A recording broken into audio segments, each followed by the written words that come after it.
mangan dinai burung laut Yuruki mangan dinai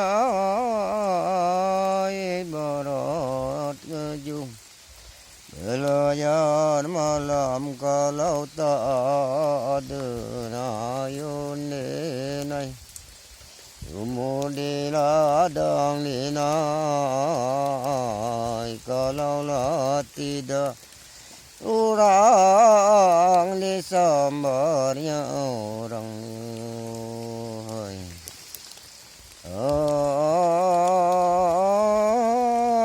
Ayun dinai Pulau Labuan Pasir menyurung dinai tempelang orang Menyidai kain kasih tuan ayun dinai Kasih pembohong dinai Kasih terikat lain pada yang lain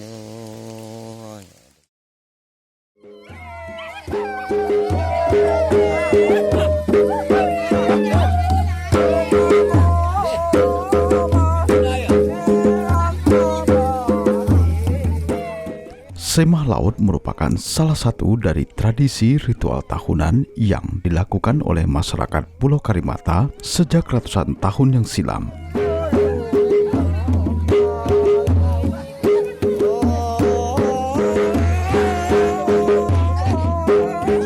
Untuk mengetahui asal-usul tradisi semah laut ini, kita dapat menelisik dari sisi sejarah dan tradisi yang berkembang.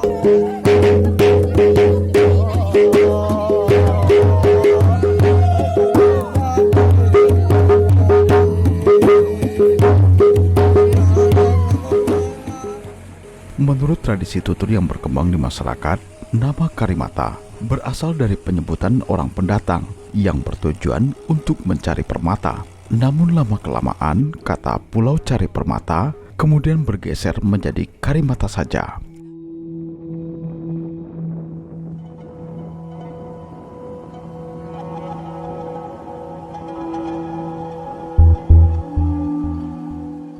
Pada sebuah peta kuno tahun 1596 Masehi yang dibuat oleh kartografer asal Prancis, yakni Petrus Plancius, dengan jelas menggambarkan peta Borneo dan memberi penanda nama Pulau Karimata pada masa itu dengan sebutan Krimata.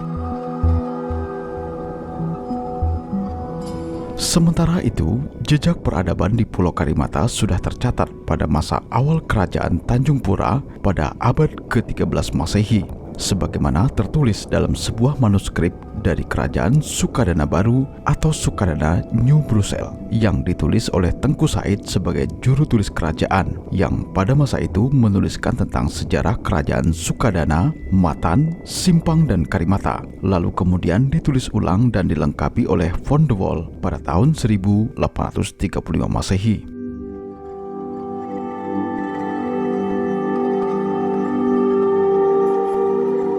Dalam manuskrip tersebut disebutkan tentang asal-usul masyarakat Pulau Karimata yang bermula pada masa Prabu Jaya sebagai Raja Tanjung Pura kedua. Pada masa itu, Prabu Jaya memiliki seorang permaisuri dan selir. Pernikahan dengan permaisuri melahirkan Raja Baparung yang menjadi penerus kerajaan Tanjung Pura serta mewariskan suku Kaum dan Priyayi. Sedangkan dari selir memiliki dua orang anak, yakni Mbak Putih Suarsa yang melahirkan suku Mambal, kemudian mendiami perbukitan sehingga di kemudian hari disebut sebagai suku Bukit. Sedangkan adiknya adalah Demang Mangarang yang menurunkan suku Siring dan Mengkalang yang mendiami wilayah pantai seperti Pulau Karimata, Penebang, Pelapis, Padang Tikar, Bumbun, dan sekitarnya.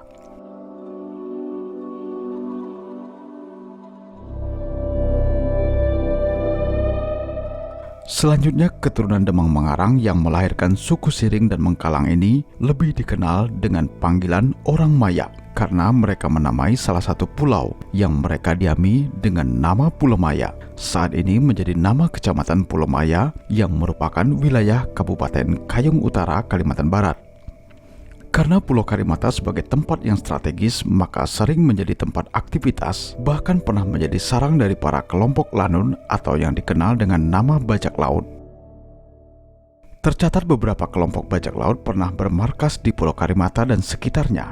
Bahkan di antara kelompok-kelompok lanun tersebut tak segan-segan mengganggu suku Siring sebagai penduduk asli Karimata pada saat itu. Hingga pada sekitar tahun 1765 Masehi, Tengku Bungsu dari Siak datang ke Pulau Karimata bersama pasukan laut yang dipimpin oleh Batin Galang Setia Pahlawan yang berasal dari Lingga Kepulauan Riau, yang pada masa itu Lingga merupakan bagian dari Kesultanan Malaka. Rombongan Tengku Bungsu dan Batin Galang ini akhirnya berhasil mengusir beberapa kelompok bajak laut yang sangat mengganggu di Pulau Karimata. Selanjutnya, Batin Galang menjadi penguasa Pulau Karimata, sedangkan Tengku Bungsu bersama para pengikutnya menaklukkan Kendawangan atau Tanjung Sambar yang pada masa itu masih teritorial dari wilayah Kesultanan Matan di bawah kepemimpinan Raja Indralaya yang bergelar Sultan Ahmad Kamaluddin yang memerintah dari tahun 1762 hingga 1790 Masehi.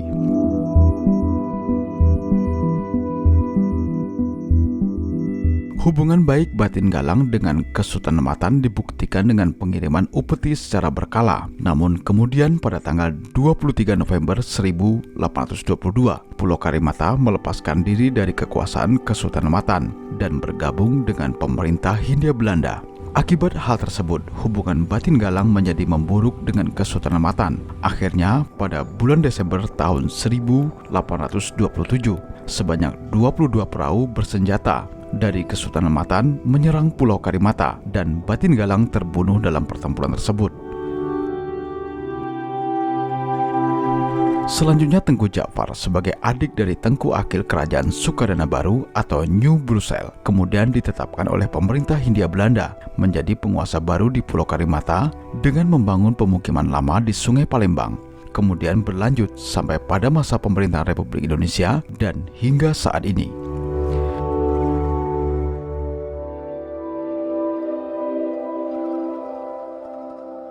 Dari perjalanan sejarah yang berlangsung hingga ratusan tahun tersebut dapat menjadi petunjuk untuk mengidentifikasi penduduk Karimata yang terdiri dari beberapa bagian, yakni suku Siring dan Bengkalang yang merupakan keturunan dari Demang Mangarang, yakni anak kedua dari Prabu Jaya, yakni Raja Tanjung Pura yang menikah dengan penduduk lokal.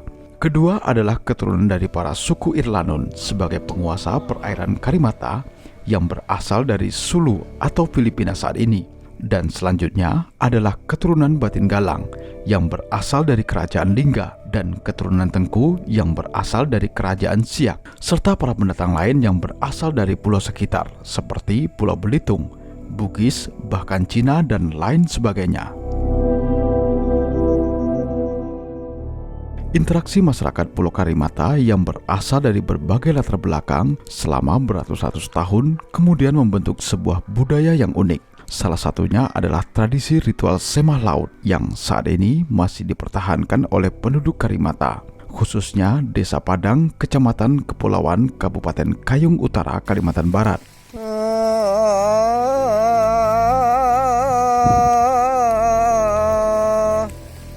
Lagi mangajung lagi re, lagi mangurang Lampung kalah berjudi janganlah diseri, jangan disenggang lasana ngejung patah kemudi.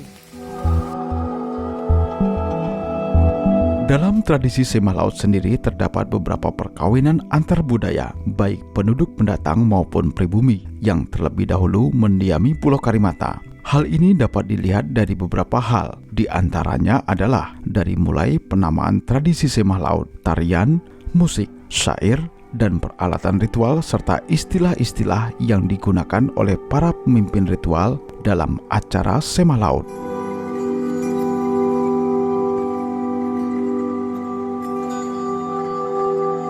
Arti semah adalah sebuah jamuan makanan yang diberikan kepada hantu atau orang halus. Kata semah merupakan pengaruh dari bahasa Melayu yang sering dipakai pada masa kejayaan Malaka, yang pada masa itu juga pernah membawahi daerah Lingga, di mana daerah itu adalah kampung halaman Batin Galang, yang kemudian ia bersama pasukan lautnya mendiami Pulau Karimata pada tahun 1765 bersama rombongan Tengku Bungsu. Jika dilihat dari kebiasaannya yang hidup di laut dan juga sebagai pemimpin pasukan laut, maka Batin Galang yang kemungkinan memperkenalkan ritual semah laut kepada penduduk Karimata, yang kemudian menjadi kebiasaan turun-temurun hingga saat ini. Barang ini yang dibikin untuk semah laut ini, sebelumnya saya ada di dalam dunia, di sini di Karimata ini sudah adalah terjadi semah laut untuk mendekatkan rezeki yang jauh, baik ikan, cumi, kepiting, yang para pemancing nelayan di laut. Jadi arti semah itu untuk memanggil rezeki tadi itu ikan, kepiting, artinya itu cumi yang barang di laut, baik pun di darat. Artinya kayu-kayan yang di darat, bukan di laut saja nih, di darat pun oke, sama-sama juga, supaya anak buah kita aman, anak ulat, kalau dulu kata-kata anak tu anak ulat, jadi aman untuk mencari, tidak ada itu ininya, jadi keadaan tenang.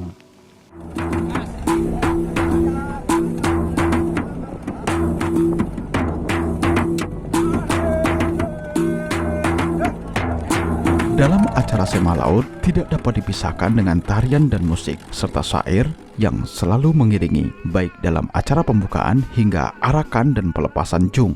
Jika diperhatikan dari alunan musik dengan 3 buah gendang dan 2 buah gong atau tetawak, serta tarian yang sangat sederhana dengan cara mengelilingi jung atau perahu tersebut, sekilas mirip dengan musik serta tarian yang dibawakan oleh beberapa masyarakat Dayak pada saat melakukan ritual tertentu.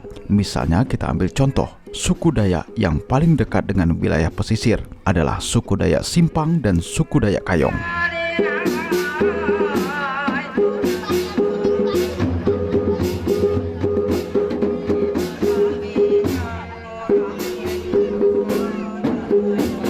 Dalam tradisi Dayak Simpang, untuk ritual pengobatan atau yang dikenal dengan istilah baboren atau bedewa, juga diiringi musik serta tarian yang khas. Jika diamati secara seksama antara rentak dan alunan musiknya memiliki kesamaan dengan musik serta tari yang mengiringi ritual semah laut di Pulau Karimata. Begitu juga dengan lantunan nada yang diiringi musik dalam acara semah laut menggunakan bait syair Melayu lama. Namun sekilas nadanya mirip dengan nada seni bedudu atau betoto yang dimiliki oleh salah satu subsuku Dayak serta masyarakat Melayu Simpang Matan.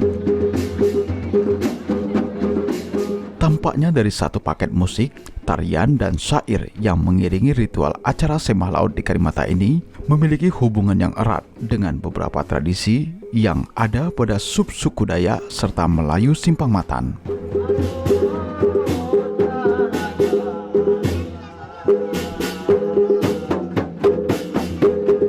Jika menelisik pada bagian awal yang telah disebutkan sebelumnya tentang penduduk Karimata di masa awal-awal kerajaan Tanjung Pura, di mana Raja Prabu Jaya memiliki 2 orang anak dari salah seorang selir yang bernama Baputi Swarsa dan Demang Mangarang, di mana Baputi Swarsa kemudian melahirkan suku Mambal atau orang bukit yang pada masa kini menjadi suku Dayak dan yang masuk Islam menjadi suku Melayu.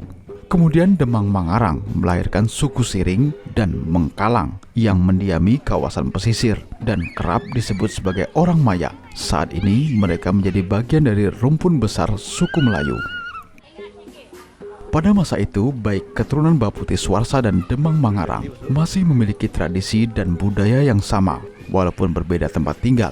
Namun seiring berjalannya waktu, perbedaan itu kian nyata, sebab mau tidak mau keturunan Demang Mangarang yang diam di pesisir sering berinteraksi dengan orang-orang pendatang. Sedangkan keturunan Baputi Swarsa, karena mereka tinggal di pedalaman, cenderung tradisinya lebih terjaga keasliannya, sebab pada masa itu sedikit sekali interaksi penduduk luar dengan mereka.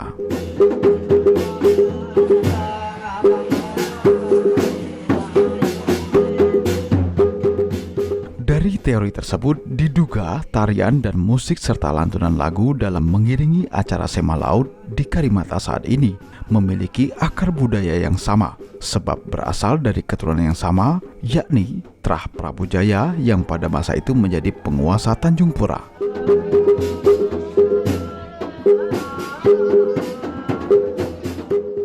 Berdasarkan waktunya, Sema Laut ini digelar ketika perubahan musim angin laut telah berubah, di mana saat itu pertanda musim ikan tenggiri telah habis, yakni pada akhir bulan Maret, sehingga di awal April.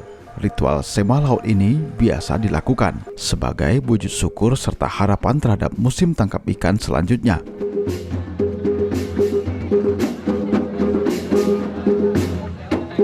Ritual Sema Laut ini dipimpin oleh 4 orang dukun darat dan 3 orang dukun laut yang semuanya berjumlah 7 orang dukun. Selanjutnya, dari ke-7 orang dukun ini kemudian bersepakat untuk memilih salah satu ketua dukun sebagai orang yang dituakan dan bertanggung jawab terhadap semua prosesi semah yang dilakukan. Nah, satunya kita jadi dukun ini mau sabar. Kedua mau tahan. Nah, ketiganya kalau saya ini tengah malam ke apa dipanggil orang, oke, saya anggap anaknya. Jadi sabar ini kan banyak. Nah, kalau waktu kita kerja, saya ini kerja, panggil, so, sini kan banyak Pak Usu, tolong anak saya tidak sehat, ya lepas dulu, kita pergi, jangan kita merengut, itu salah. Jadi harapan orang itu tidak tiba, harapan kita pun tidak tiba. Kalau kita dengan senyum, artinya orang, ya saya pergi. Nah, cuma kau yakin dengan kata-kata ini, dan yakin aku nyampi anak kau. Jadi Tuhan itu kan pasti melindungi kita dan memberi rahmat kita. Niat kita cuma mereka yang bersangkutan yang sakit, niatnya tetap mau bagus Pak. Mau selamat gitu. Kita menolong karena Allah.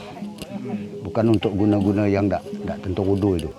Sebelum acara semah dimulai, mereka wajib menyiapkan media ritual yang disebut dengan jung atau perahu serta balai, yakni tempat berbentuk rumah dan nantinya akan diisi dengan berbagai sesajen atau perabah.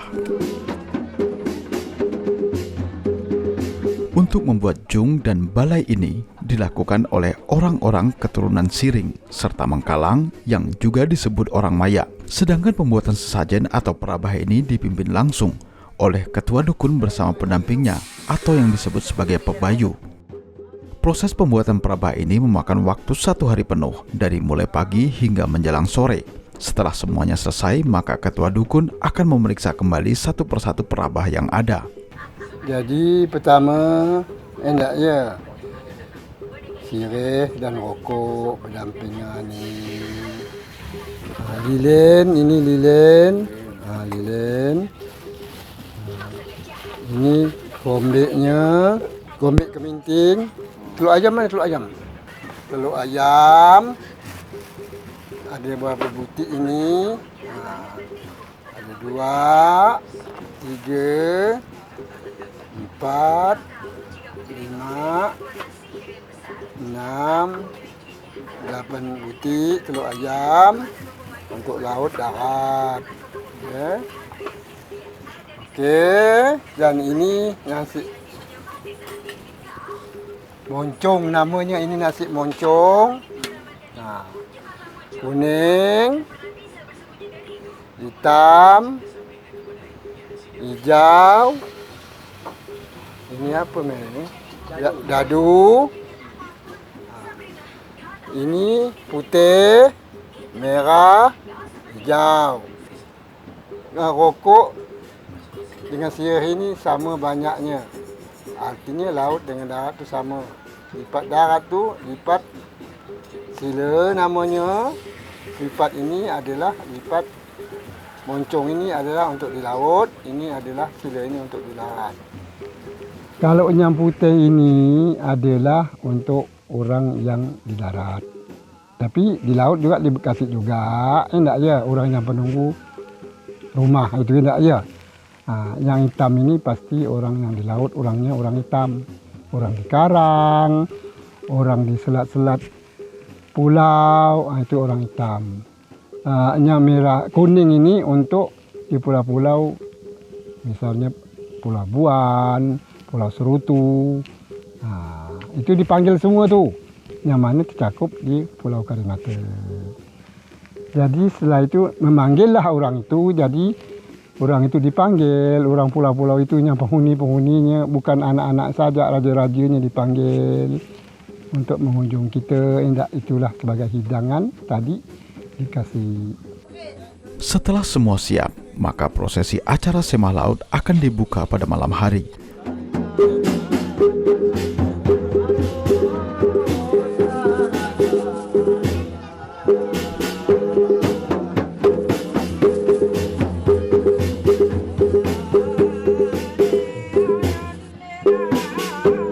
Jadi pertama sekarang kita mulai pada malam jemaat. Kita ini memanggil dia, baik pun di laut, baik pun di darat, masing-masing artinya saya suruh memanggil. Yang di darat, sebagian di rumah balai itu untuk manggil di darat.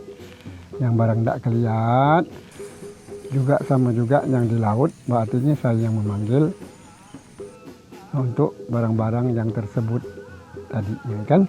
Ketika prosesi ini sudah dimulai, maka semua masyarakat wajib mematuhi pantang dan larang. Di antara pantang itu adalah selama 3 hari ke depan masyarakat tidak boleh bekerja, pergi ke laut maupun ke darat, termasuk bekerja mencari ikan ataupun berburu dan menebang pohon. Apabila ada yang melanggar pantangan tersebut, maka wajib dikenai denda, yakni membuat ketupat sebanyak 1000 buah yang nantinya akan dibacakan doa tolak bala dan disedekahkan kepada masyarakat sekitar.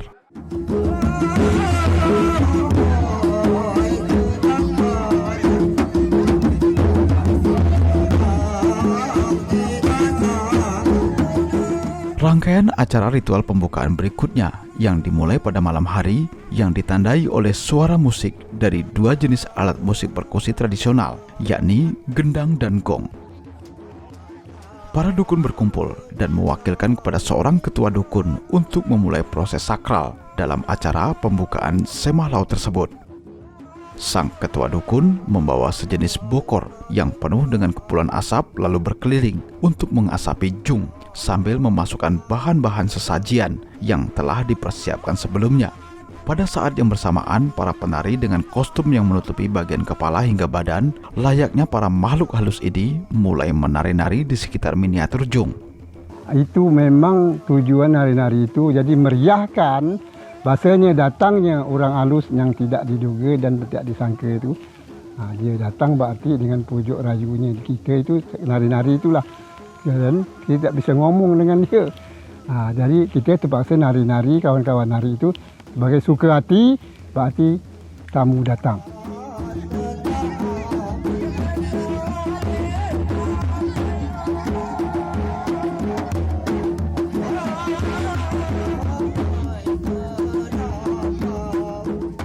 Mereka menari mengikuti suara tabuhan gendang dan gong yang dipukul. Mula-mula mereka menari sambil mengitari miniatur jung, namun kemudian mengangkat miniatur jung dan balai disertai gerakan tarian yang terus berputar di halaman. Tarian yang mereka lakukan ini menggambarkan keterlibatan para makhluk halus yang ikut bergembira dan bersukacita dalam sebuah pesta.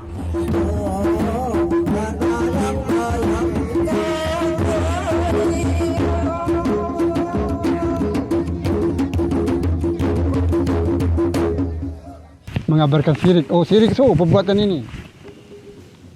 Pertama kali saya memegang ini kemenyan, saya harus membaca 3 kali Fatihah. Dan saya walaupun di sini, saya tidak pernah terus, ini hantu ini setan ini tolong buat ini. Tidak. Harusnya Fatihah 3 kali, kita menyelamatkan diri kita, berdamping dengan Tuhan. Tuhan ini menyertai permintaan kita. Minta baik, insya Allah diberi baik. Minta jahat, diberi jahat. Tapi resiko kita kalau jahat. Jadi bismillahirrahmanirrahim. Alhamdulillahirrabbilalamin. Saya baca Fatihah 3 kali. Baru saya tolong, ya Allah ya Tuhanku ya Rabbal Alamin. Ini belum dijampi, ini belum apa tu? Belum mati hantu-hantu setan ini belum dipanggil ni. Minta tolong. Setelah berhadapan rasanya meyakinkan Tuhan itu terhadap saya depan saya, baru saya manggil. Tuhan jampi itu, setan ini tahu boleh tolong ini, kalau kau salah tolong ini, tidak bisa gitu. Itu cerocoh nama kan. Jadi saya tiap-tiap walaupun sebesar ini, walaupun air sejari, saya bismillahirrahmanirrahim. Bacakan dulu. Baru saya minta tolong. Ada dan tiada ini Tuhan. Misalnya, di kayu ini, orang itu pernah ngerjain kayu ini, tolong, salah anak-anak kampung ini. Tolong, maafkan. Tapi saya dah berpadah dengan Tuhan, menyertaikan Tuhan. Hantu setan ini di bawah naungan Tuhan.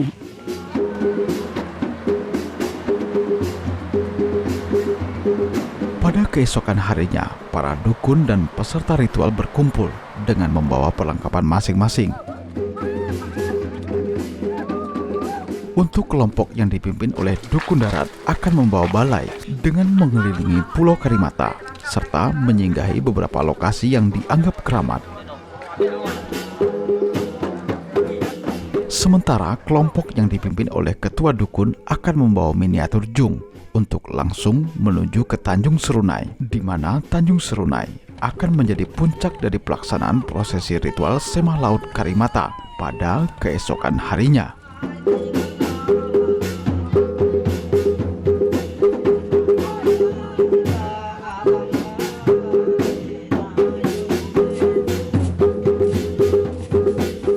Tiba ke sana, saya Serunai, kita tiba nanti saya buat berbuang melepaskan jong kecil, jong sabut itu sebagai tanda saya pakai berteh, beras kuning, pakai telur, paku, ombe, pakai lilin juga.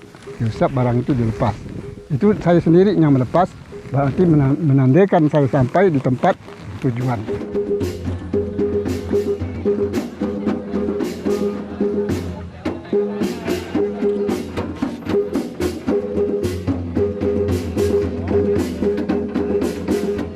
Dengan peralatan dan bekal apa adanya, mereka menginap di Tanjung Serunai.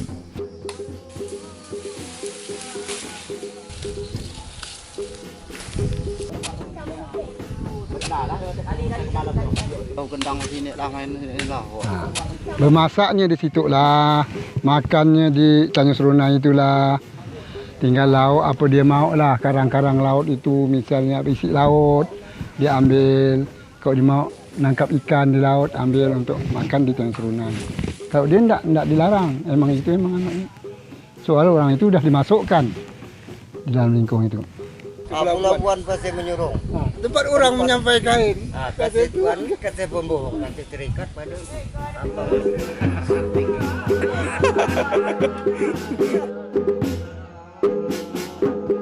Tak jarang mereka harus kedinginan karena kehujanan, makan apa adanya, tanpa lauk pauk, serta memasak dengan peralatan sederhana adalah hal yang biasa bagi mereka. Namun bagi mereka, hal itu merupakan sebuah pengorbanan demi keselamatan kampung dan para penghuninya. Sambil menunggu pelepasan jung pada keesokan harinya, mereka melakukan berbagai aktivitas di alam bebas hingga malam hari.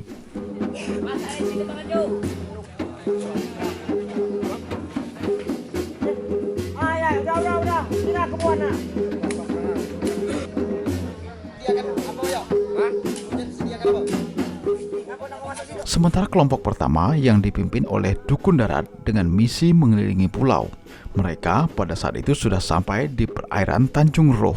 Di sana mereka sempat berputar-putar sejenak selama 3 kali sebagai bentuk penghormatan kepada seorang tokoh dukun yang ada di sana. Selanjutnya mereka singgah sebentar di dermaga Tanjung Roh karena mereka melihat dari masyarakat yang ada di dermaga memberikan kode jika akan memberi mereka perbekalan makanan. Selanjutnya, perjalanan mereka menuju keramat Tanah Merah yang berjarak 3 mil dari pelabuhan Tanjung Roh. Kalau ngeliling ini, dia tertentu diam di rumah orang.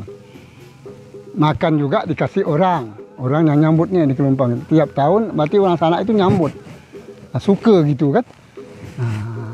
Termasuk kita cakup juga batu malam yang kita nganut itu sekitar keliling Pulau Karimata. Tidak di Padang saja, sampai ke Betok, sampai ke Kelumpang, sampai di Sungai Nyabon. Diberi juga rezeki seperti di Padang.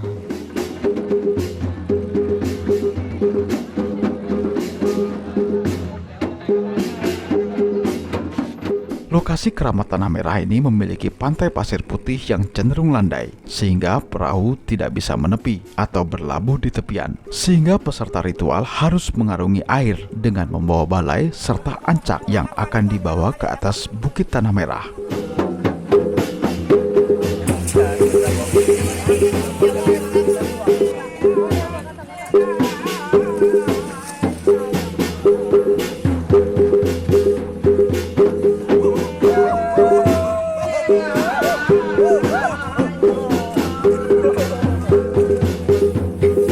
Keramat Tanah Merah ini dipercaya masyarakat sebagai pusat bersemayamnya para makhluk gaib Pulau Karimata yang ada di darat. Ritual di sini dilakukan supaya keberadaan makhluk gaib tersebut tidak mengganggu kehidupan masyarakat sekitar.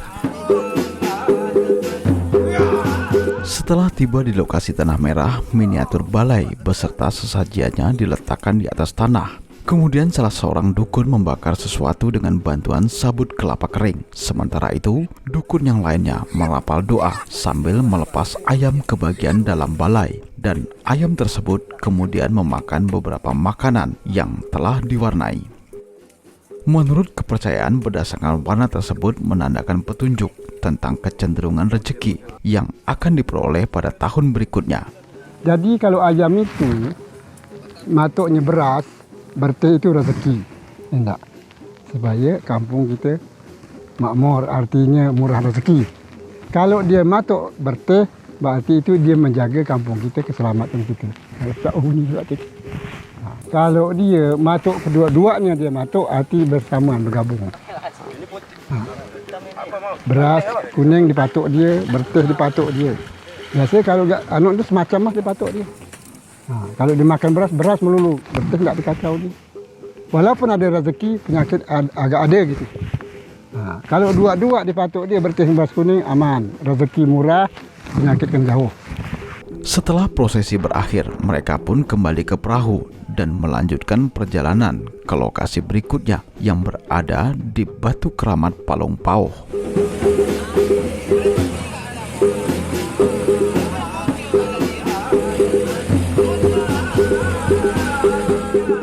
Batu Keramat Palung Pauh merupakan gugusan atau kumpulan bebatuan di perairan pesisir laut yang bagian atasnya timbul ke permukaan. Lokasi Batu Palung Pauh ini sendiri sebenarnya tidak terlalu jauh dari lokasi Keramat Tanah Merah. Prosesi di Keramat Palung Pauh ini hanya meletakkan ancak atau sesajian yang digantung pada sebuah tangkai kayu di lokasi Keramat Batu Palung Pauh ini.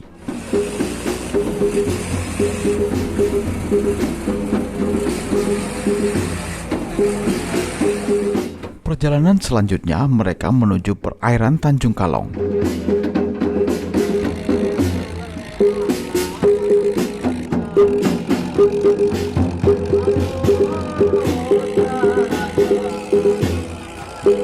Di lokasi ini mereka tidak berhenti, melainkan hanya berputar 3 kali memberikan penghormatan sambil membaca doa tolak bala.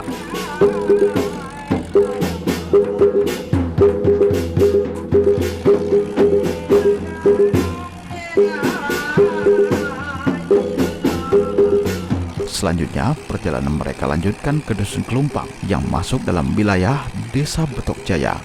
Sesampainya di dermaga Kelumpang, mereka disambut oleh masyarakat sekitar yang juga bagian dari peserta semah laut dengan cara yang unik, yakni naik ke kapal lalu menarik para tamu yang ikut keliling pulau dan mencampurkannya.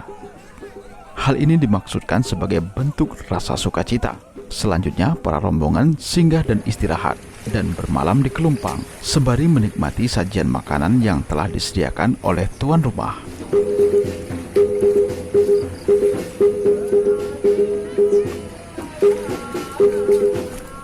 Pada malam hari, tuan rumah menyajikan hidangan yang khas, yakni bubur dari pohon sagu hutan. Setelah itu, para tamu pemain topeng dan musik tradisional kembali tampil, menghibur warga dengan cara yang unik, yakni semacam mengerjai siapapun yang ada di kampung tersebut.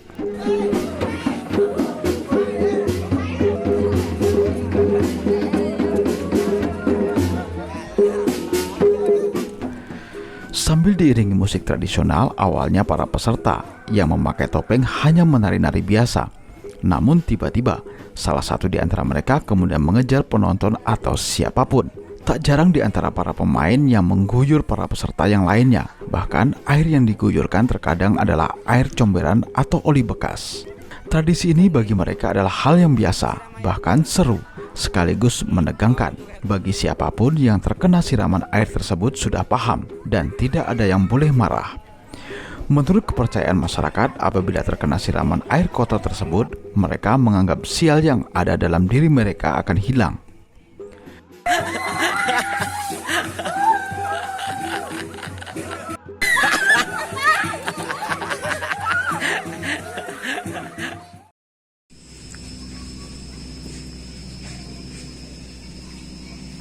Keesokan paginya mereka melanjutkan perjalanan menuju Betok.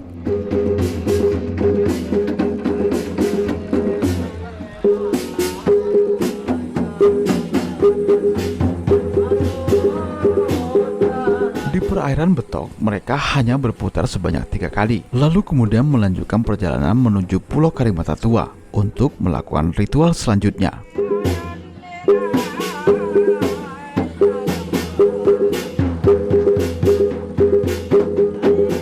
Pulau Karimata Tua ini dianggap penting dan sakral bagi mereka. Bahkan ada anggapan bila kita belum menginjakkan kaki di Karimata Tua ini, maka hakikatnya kita belum sampai di Pulau Karimata yang sesungguhnya.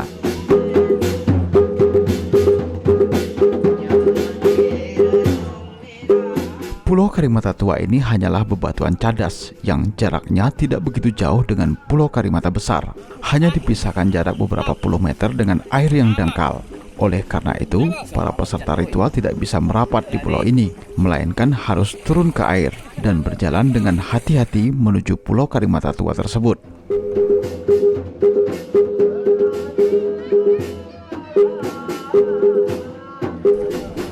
Adapun dalam prosesi ritual di Karimata Tua ini, mereka juga melepas seekor ayam, disertai ancak dan sesajian untuk persembahan terhadap mereka yang dianggap menjadi penunggu Karimata Tua. Kegiatan kemudian diakhiri dengan doa sesuai dengan ajaran Islam. Entah.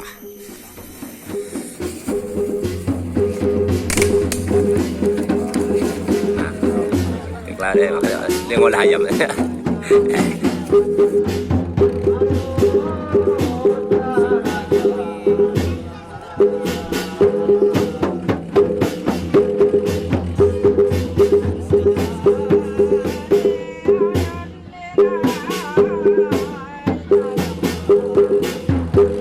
Lokasi terakhir yang disinggahi oleh perahu peserta ritual keliling Pulau Karimata adalah Batu Betongkat.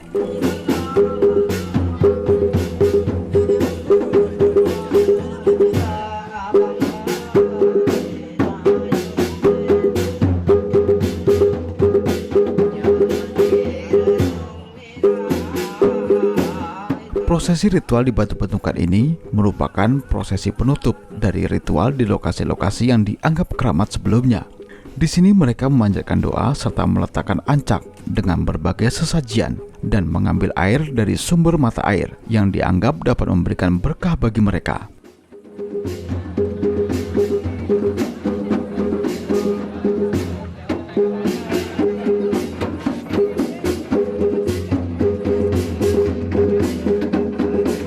Perjalanan terakhir kemudian mereka lanjutkan menuju Tanjung Serunai sebagai tempat acara puncak.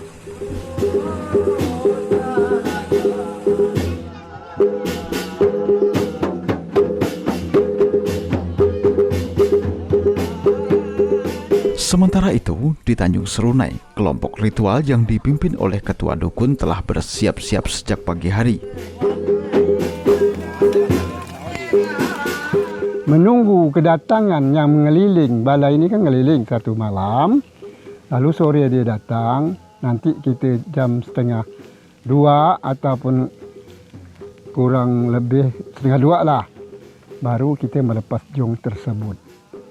Nah, diisi juga dengan barang-barang, berarti pesanguan dia itu cukup. Artinya pesanguan dia cabai, asam, bawang, kunyit, lengkuas, gula, kopi, air, tembakau, rokok dia dimuat di situ. Kayu api dia dimuat juga dalam perahu itu. Lalu nasi juga ikut, nasi moncong, nasi kuning, beras, beras. Ya, ada semualah pemakan untuk di perahu itu. Lalu setelah itu dipuja, setelah itu barulah melepas bersama-sama.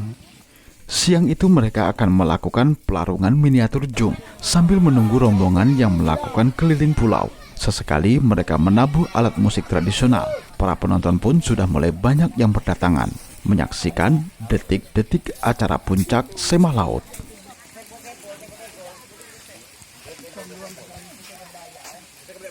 Tepat di hadapan mereka, miniatur jung berdiri menunggu saatnya untuk dilarung ke tengah laut. Ketika angin mulai mengubah arahnya ke tengah laut, prosesi ritual pun dimulai. Tampak sang ketua dukun merapal doa sambil memeriksa beberapa bahan sesajian.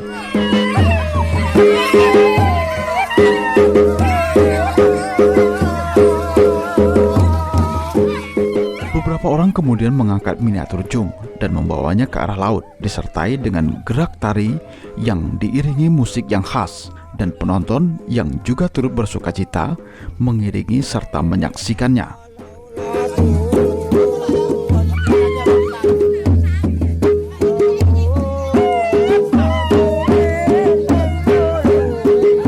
Banyak dari penonton yang kemudian juga ikut bersorak-sorai, seakan-akan mereka turut merasakan kegembiraan yang sama.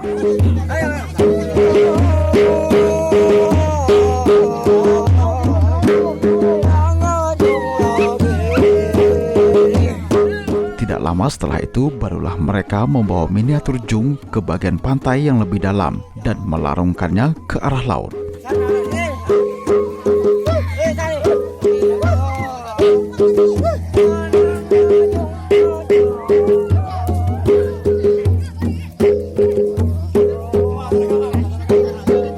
Ramai-ramai itu mengantar jong, melepaskan jong, itu namanya melepas ya.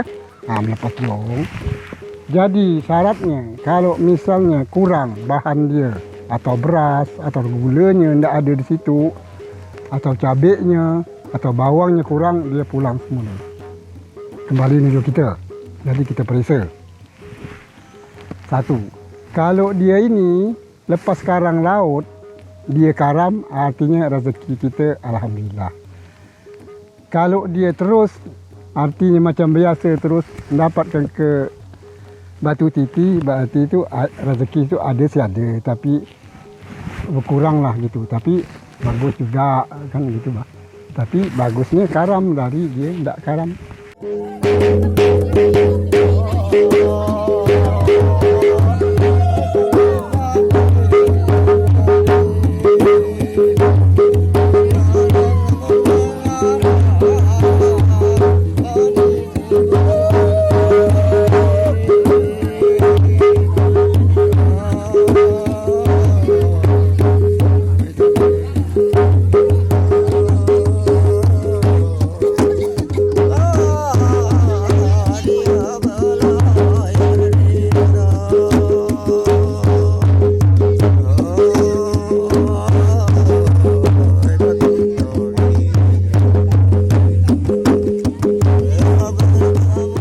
Kemudian dari jauh terdengar suara mesin kapal klotok datang.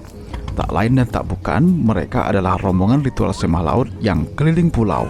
Melihat hal itu tak ayal lagi, para peserta yang telah melakukan prosesi pelarungan jung dengan sigap langsung menaiki kapal untuk melakukan aksi penyambutan yang cukup seru dan menegangkan, yakni aksi saling lempar dengan buah pinang yang sudah disediakan di atas geladak kapal masing-masing.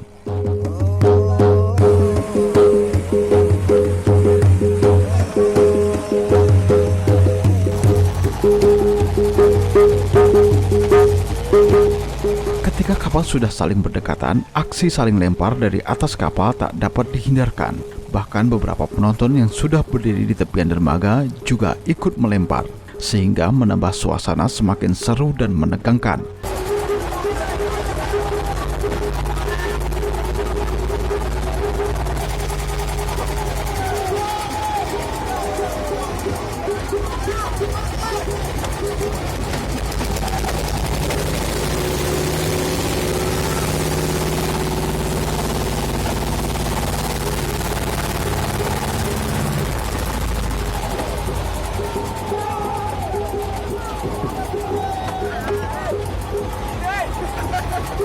Ketika salah satu pihak terpojok karena akan kehabisan peluru berupa buah pinang atau biji-bijian, maka ia akan lari menjauh dan akan dikejar oleh kapal yang masih memiliki amunisi yang cukup. Jadi perang itu maksudnya berartinya kita itu persahabatan antara dua rumah dengan perahu tadi, orang rumah dengan orang perahu. Jadi peranglah sementara waktu, artinya nanti baru selesai itu baru baiknya. Jadi kita ni tak tahu masa bodoh kau gini. Jadi nanti setelah selesai artinya barulah kita berpaham gimana kampung kita ni tak boleh dibiar gini, ya nak ya. Gitulah.